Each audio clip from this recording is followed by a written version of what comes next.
What's going on, guys? This is the Dirt Bike Channel Podcast. I'm your host, Kyle Brotherson. Thank you for joining me. I have a topic today that I am really excited about.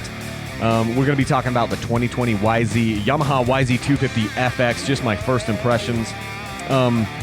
Whether or not you're listening on YouTube or podcast land out there on Stitcher, iTunes, Google Play, whatever, welcome in. This might be one of those episodes that I upload to YouTube, so I am trying to record it on my camera right here, and we'll see how far we can get on that. It's a lot more to put these podcasts out on YouTube, and I don't do it most of the time, but I am maybe going to do it now. So whether you join me in what location, just thank you for coming on.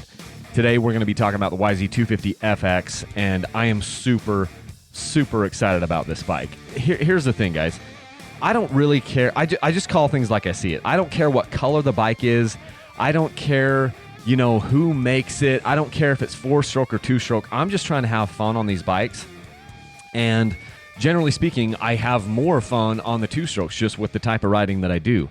But that isn't always the case. Like I'm not just a 2-stroke guy. It's funny, because I posted some things on social media last week about the YZ250FX, and I had some people saying like, "Hey, a praise coming from a 2-stroke guy. Like, what's up with that?" And it's like, what's up with that? If the bike is good, I'm gonna say it's good. I don't care what color it is. I don't care if it's 2-stroke or 4-stroke. If I have fun on the bike, I'm gonna tell you, and that's what you get from me. So even like the last year, the Beta 390RR, I had a freaking blast on that bike, and I loved that bike, and it was a 4-stroke. And it had amazing front forks, and it did so many really amazing things. Is it the perfect all-around bike for me? No, but it was my favorite 4-stroke to date.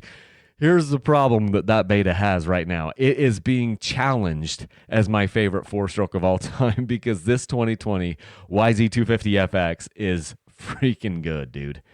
It is so fun to ride.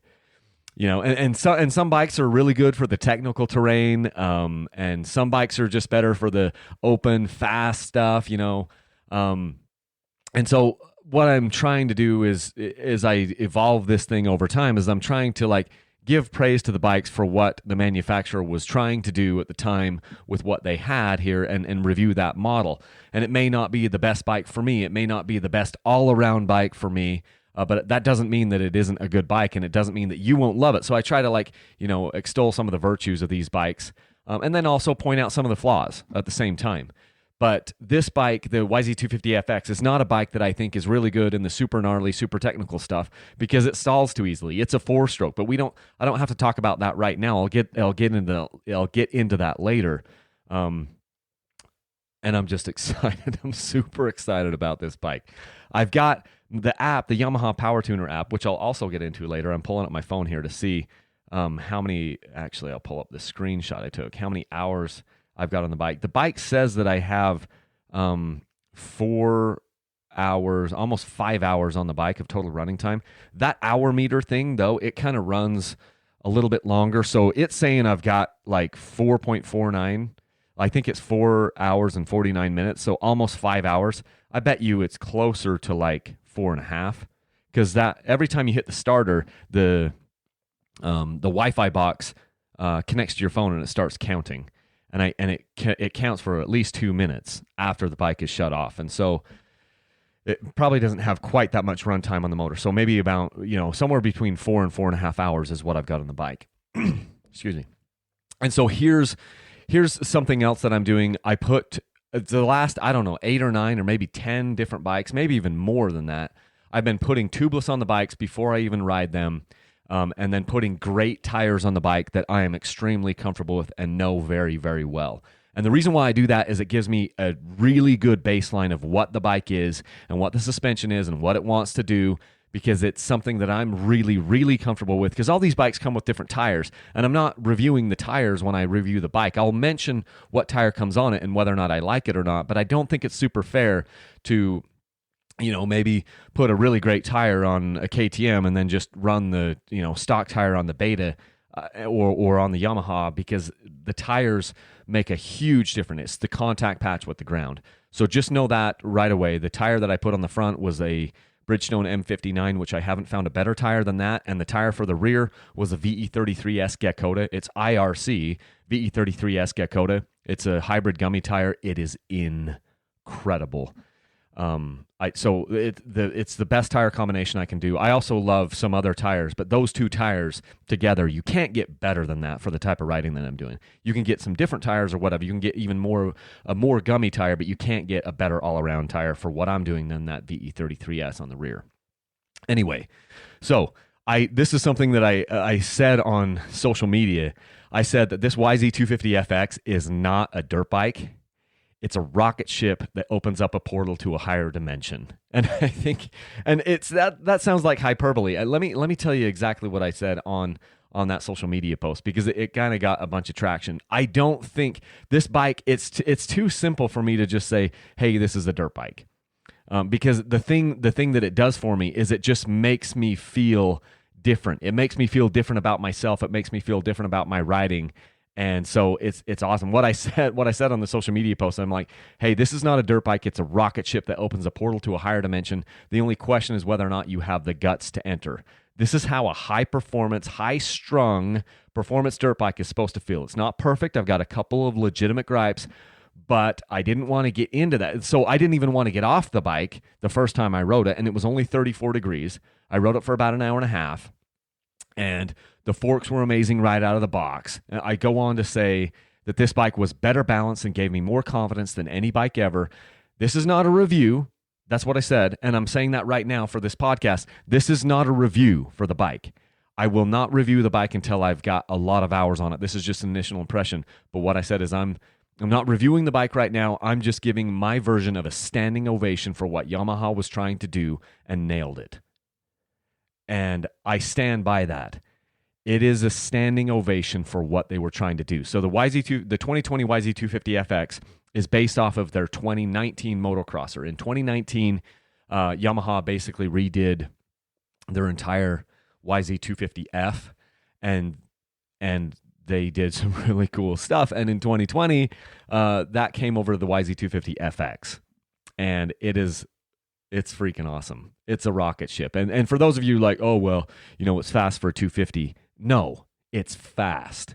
It's an awesome bike. Like, I ride this bike and I sit there and I think, I'm going to offend a lot of people here by saying this, but I sit there and I go, why would you ever want the 450 version of this?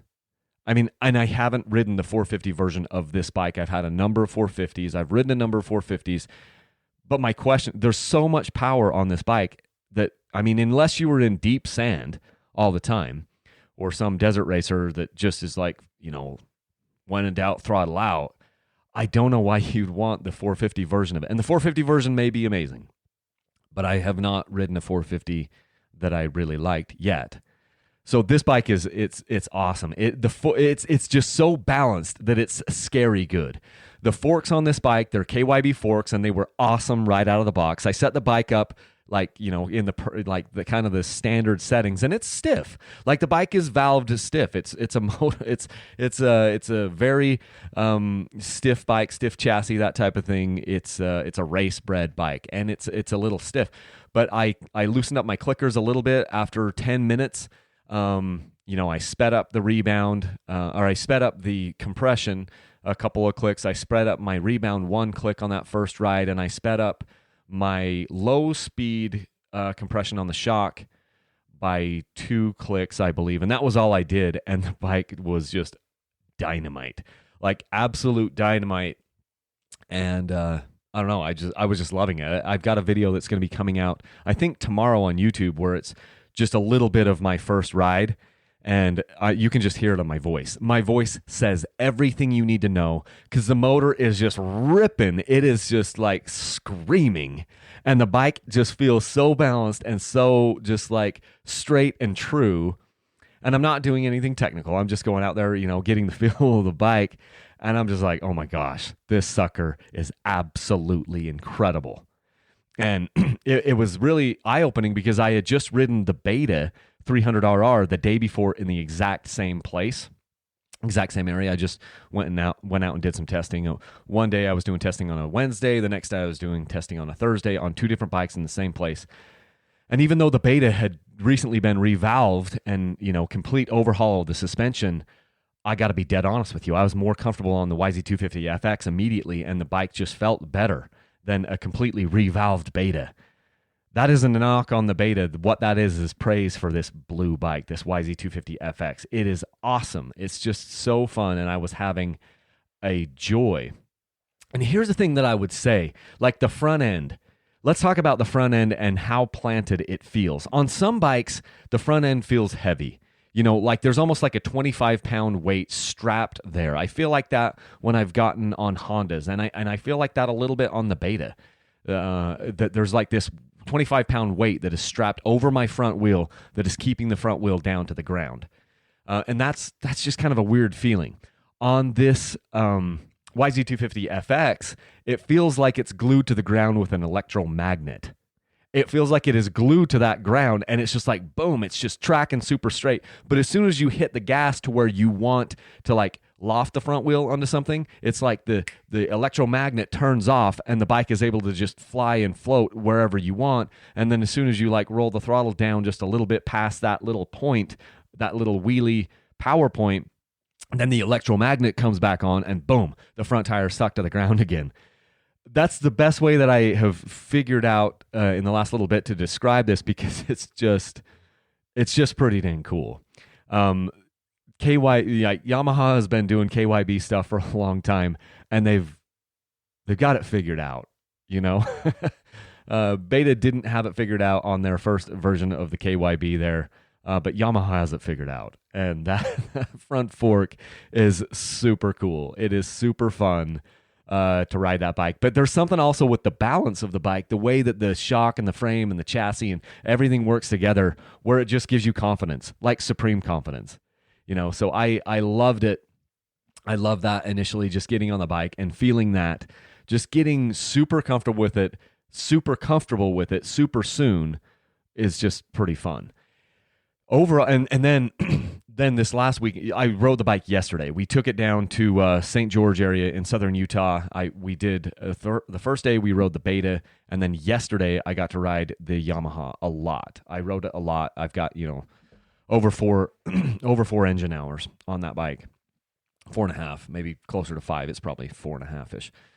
And it is so fun to ride in the whoops and the wide open stuff and the faster stuff and the turns. That bike is just dynamite.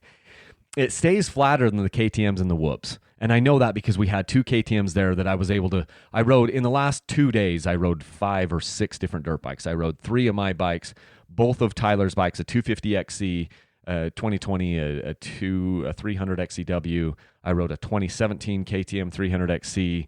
I rode the Beta 300. I rode my 2019, 2019 300 XCW TPI. So I rode a bunch of bikes and the Yamaha.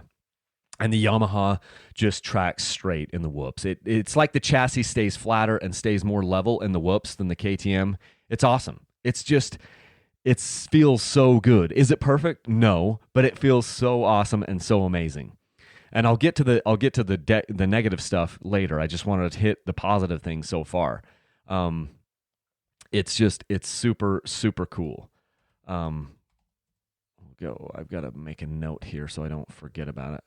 Back down later in the thing. But I just love the way the chassis handles. It feels so planted. It's like it's hard to unsettle that bike, which is just, you got to go ride one. Is it the plushest thing to go through, super nasty technical things? No, it's not the most plush thing ever. The other bikes felt more plush. Actually, the YZ felt more plush than the Beta, even though the Beta has got completely revalved suspension. That Beta is just harsh all the way around. It's just, I've still got to do some work on it. But this thing, I feel like this is how dirt bikes are supposed to feel, especially like a high performance, suspended bike. It's high strung, it's high performance. This is how I think it's supposed to feel. Just super confident, super balanced. I don't know. And the funny thing is, even though we just met, like me and the YZ250FX, it gave me the impression on my first ride, and I don't know if this thought will get out on YouTube or not. Maybe it will. I can't remember if I'm going to upload that. But one of the times I was riding it in that first time or so, I just had this thought come to me that the bike, it's like the feeling that it gives me is we just met, but it feels like we've known each other for a lifetime. And that is one of the highest compliments that I can give to a dirt bike. It gave me instant confidence, and it makes me feel like a better rider. Makes me feel like I can corner better. Makes me feel like I can get better traction in. Some of that has to do with the 250 motor. These 254 strokes are just, they're so fun because you can just, boom, give a fistful of throttle out of the corner. You don't get a ton of wheel spin. You just go forward fast, and it is just incredible. And the power was amazing. Like, it can rev to the moon. It makes a ton of power. The funny thing is, I don't think it makes the most power of the 2020 254 strokes when you see them on dynos or whatever, but just some of the way that the power is delivered. You're going up these hill climbs. We did some nasty hill climbs yesterday where you don't have a lot of run up, and you just click them into second gear and you just roll on that throttle, and the bike just powers. It just has this grunt, this torque, and it just and it guts up the hill, and it just starts going, and it feels like a bigger motor. It's super light and super nimble, so it doesn't feel like you got a heavy bike. The bike is 245 pounds, which is, average-ish, but it doesn't feel like a heavy lumbering four-stroke. It felt amazing, and the power is just like, boom, it's on tap. And you've got a couple different maps. So stock, they come, if you download the Yamaha Power Tuner app, it comes with 4 different maps. 2 of them are hot maps, and 2 of them are, let me pull it up. 2 of them are soft maps, and 2 of them are hard maps. What are the names of them? So you get the 2 hot maps are the MX Power Feeling and the high revving map, and then you get a mild power map, which is the lower one, and a torquey map. Those 2 lower maps are kind of weird because it changes enough on the bike, and then you've got to switch up on the handlebar. When the switch turns light blue and it's lit up, that means you're on map 2. And you can change your maps. You can put in custom maps like I have here on the phone. I don't know if you guys can see that online. Anyway, you can put new maps in there, just like, hey, hit a new map, and then start out with the base map, and then just adjust the fuel and the different things. You can adjust that. But the 2 power maps, it feels like they will only let you push these maps down to the bike when the bike is off. That's what I've noticed. But these, if you stay on the MX Power map and then you drop down to, say, the mild power map, the whole feel of the bike changes. It's like the bike, when you go down to the softer map, it almost feels like the rear shock gets sluggish. It's so weird because I know it's not changing the suspension at all, but when you change the power characteristics on the handlebar switch to that, one of those milder maps, the whole bike is transformed. It doesn't feel as light. It doesn't feel as jumpy and playful and rocket ship like. It just feels kind of sluggish. Even on the suspension, it's really hard to explain. But then when you switch back to one of the power maps, the bike feels light and agile, and it starts to pop off things and jump off things and just shoot forward, and it's so cool. Like, I don't know when I would ever use those softer maps. I was thinking, like, maybe if you get super tired at the end of the day, but this bike isn't a bike that has so much power that it's going to wear you out.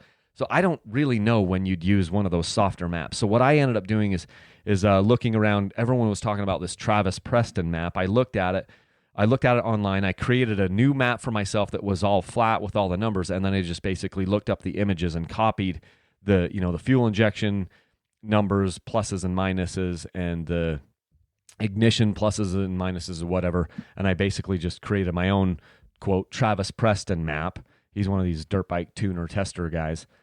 And I put that on there, and then I put that into map 2. And so towards the end of yesterday, I was toggling between the MX Power Feeling map, the high revving map, and this Travis Preston map, and just trying to see, and they're all very similar.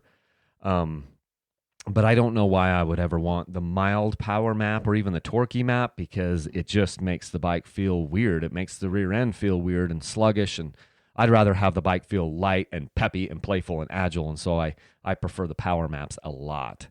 But it is cool that you can kind of do that and play around and lean out the bike or enrichen the bike. They don't give you a ton of finite controls, but I think there's more controls in there than when you're tuning a carburetor. So that's cool, and you can do it from your smartphone. And the other thing is the smartphone app has never crashed on me. So supposedly this is like the Athena Get technology, but the app is better. It connects to your phone connects to the bike, just like lights out immediately, and it stays connected for about 2 minutes after it's off. So you push these maps off of your phone down to the ECU, and then you start the bike back up, and then you can go and toggle between the two maps that you've programmed into the ECU. And it's super easy to use. That is awesome. All the bikes should come like this so we can tune them with our smartphone. Like, this is something that Yamaha is doing, and it's amazing. And everyone should be doing that. So, other good things. Second gear has tons of torque for the mildly technical stuff. You can keep up your momentum. First gear, I'll get to that in just a minute because I don't like first gear, but second gear has tons of torque, and then third gear is money. If you can get to third gear on this bike, that's where it's your happy place. Oh my goodness, third gear is fun.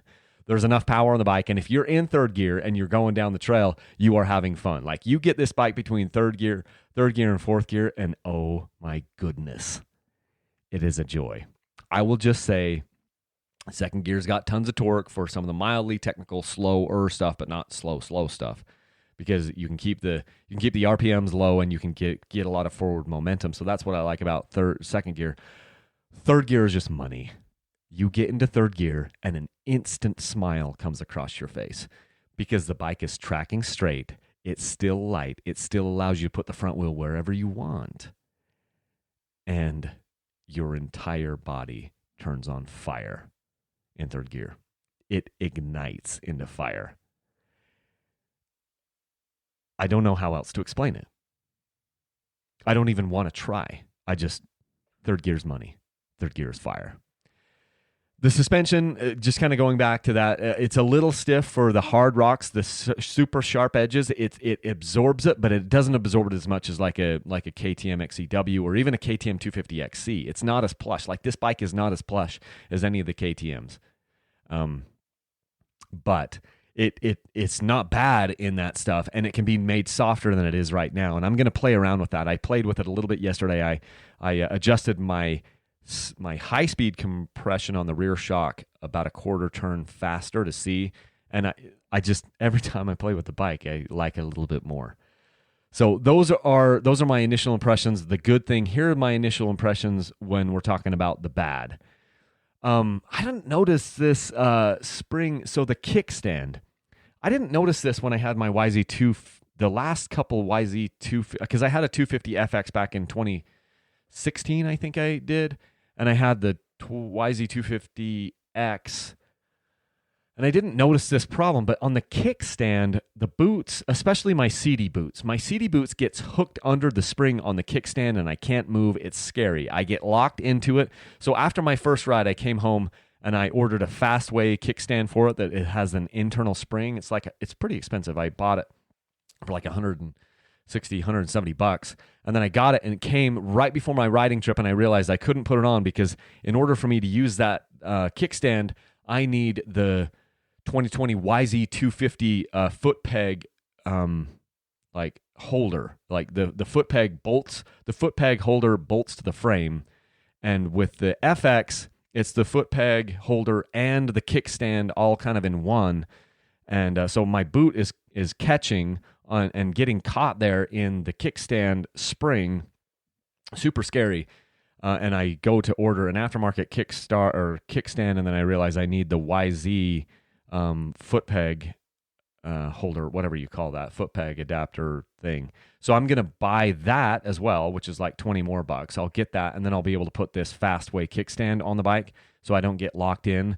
The other thing that I did is I just wore one of my other pairs of riding boots, and then it wasn't as big of a deal. So I rode yesterday when I rode the YZ, I didn't ride my CD boots. I wore some older boots, my Garnet SG10s, which don't have quite as much support, and I kind of paid for it a little bit, which I'll get to later. But they didn't get hooked in, and so you might want to watch that. Tyler rode the bike yesterday, and he's wearing some Fox Instinct boots, and I forgot to ask him if he got caught on the kickstand, but he didn't say anything about it, so maybe he didn't. So maybe it's just like the CD Crossfire SRS 3 boots that get caught in there, but that was scary and that kind of sucked. So I had to, get a different kickstand, and it's still not all the way done.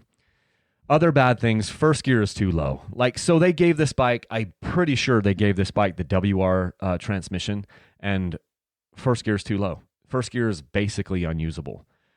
You climb through, you're so high in the RPMs by the time you get any speed at all, even in the technical stuff. Because I did take the bike in some technical stuff where it wasn't great, but first gear is just too freaking low. It needs to have a little bit higher first gear. And then second gear is borderline too low. But the only reason it works in second gear on that bike is because the bike can rev to the moon like 12,000 RPMs and still be making power. And so second gear, it works okay in second gear, but first gear is just too dang low. I don't like these wide ratio transmissions. Now, the one thing is the gap between second and third gear is pretty fine. I just don't like first gear. It's too dang low on the bike. It's unusable. So I wish they wouldn't have done the WR transmission. I wish they would do something more like a KTM XC style transmission, where it's this little bit higher first gear than like the XCW, and then give you an even spacing throughout the gear ranges. Other than that, it was fine. I don't even think I've had the bike in top gear yet. But first gear's too low, so I don't like that at all. Another thing that is a little bit tricky is it will stall very quick in the really tight and the super technical stuff. It just stalls. It's a 4-stroke, so I know that this happens. It's not going to be a great, super gnarly technical bike. They do allow you to get fans for them, but the fans, it's like pre-wired and stuff. For the fan. But that fan's like on back order from Yamaha, and so I don't know if I will even be able to get one because a bunch of people want them and they can't get them. The fan would certainly help in the technical stuff, but the stalling thing is just one of those deals. Like if you wanted to ride this bike in a lot of super nasty technical stuff, you might have to put a recluse auto clutch on it, and I don't want to do that at all. So I just won't take it in a lot of super technical stuff. I had to jump off the bike yesterday, and I hyperextended my ankle. So what happened is, we're kind of down there in this area where it's a lot of up, down, and a lot of like holes in these washes and different things that you're kind of doing. And I just been riding, the Beta 300 the day before, which has, torque and luggability for days. And I jump on the 250FX the next morning, and I was covering the clutch, but not enough, and it was like my front tire kind of dipped down into this little thing, and I'm on a side hill, and boom, bike just flames out immediately, which is my fault. I need to be covering the clutch more. But when you're riding 6 different bikes in 2 days, it's hard to get used to everything like right off the bat. And so I stalled it, and then boom, the bike is now falling downhill into a hole area, and I'm trying to jump over the bike to make sure that I don't, because I look and I see that like I got to get my feet under me. I had been upside down on the Beta the day before twice, and it was not good. And I didn't want to be upside down with the bike coming down on top of me. So I jump off the bike, and I'm trying to get my feet down below me, and I look, and there's this massive rock that's like 2 feet wide by 3 feet tall, and I'm trying to miss it, and I can't. And so I hyperextend my ankle with those boots on. And the point is, I can't really blame that on the bike because I was the one that stalled it. But it will stall quicker in the technical stuff, and you've just really got to be covering the clutch if it gets slow. Like cover the clutch, be like pulling in the clutch, which I got better at through the day, but it's not the greatest thing in the technical stuff, that bike. I also stalled it a number of times just trying to do pivot turns, so you get used to a 252 stroke or a 302 stroke pivot turn, or even a 202 stroke pivot turn. This 250FX will do pivot turns for days. It's good. But you've got to just adjust your style, and it's so much easier to stall a bike. Now that we've talked about stalling the bike, let's talk about starting. Starting the bike sucks. When it's cold or whatever, yeah, you go start the bike and boom, it'll fire right up. As long as it's in neutral, it will not start in gear. If the bike is cold, do not try to start it in gear because it just won't. It just doesn't.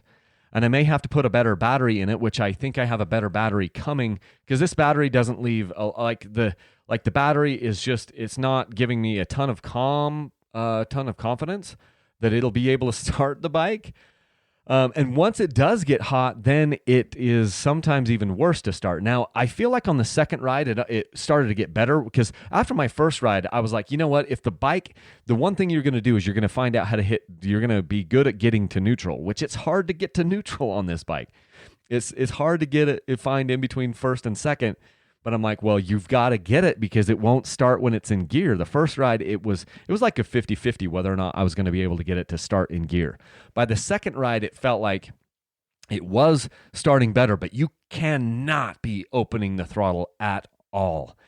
I feel like if your hand is even on the throttle, it won't start. So what I started doing on YouTube, you guys can see it, I'll just like roll my hand up and then hit my thumb on the starter. So I've rolled my hand completely off the throttle completely, and then I hit that starter button with my thumb, and then it would go. And if I had that clutch crammed all the way in, my hand off the throttle completely, and then hit the starter button, on the second day, it started to start a little bit better. So I've heard that the ECU might need to be updated and that the dealers can do this. And there's a possible like service bulletin coming out on the bike. I've got people reaching out to me telling me that. And so I may send the ECU off to get like the carbon monoxide level or the carbon dioxide. I don't know what they're doing, but they're adjusting something to make the bike start a little better.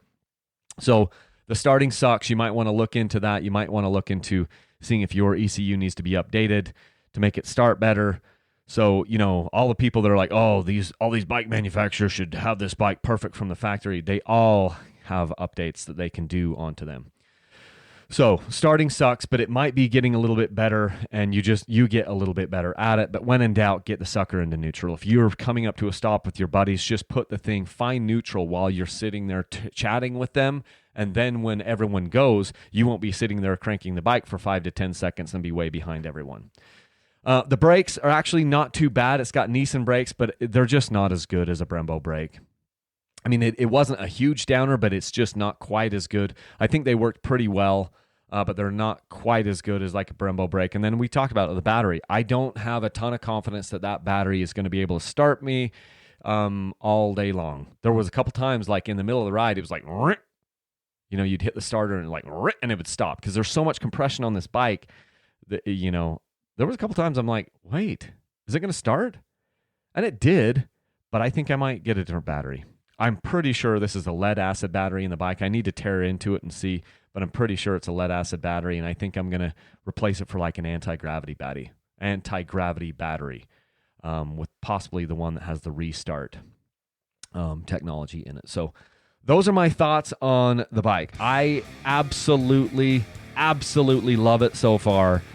It might end up being my favorite four-stroke of all time. It might dethrone the Beta 390 as my favorite four-stroke of all time. Have a ton of fun on it. Is it versatile enough for me to do all of my riding with? No, it's not. But that's okay. This bike, it's a four-stroke, and some of the stuff that we get into is just not conducive to four-strokes. That's all I will say.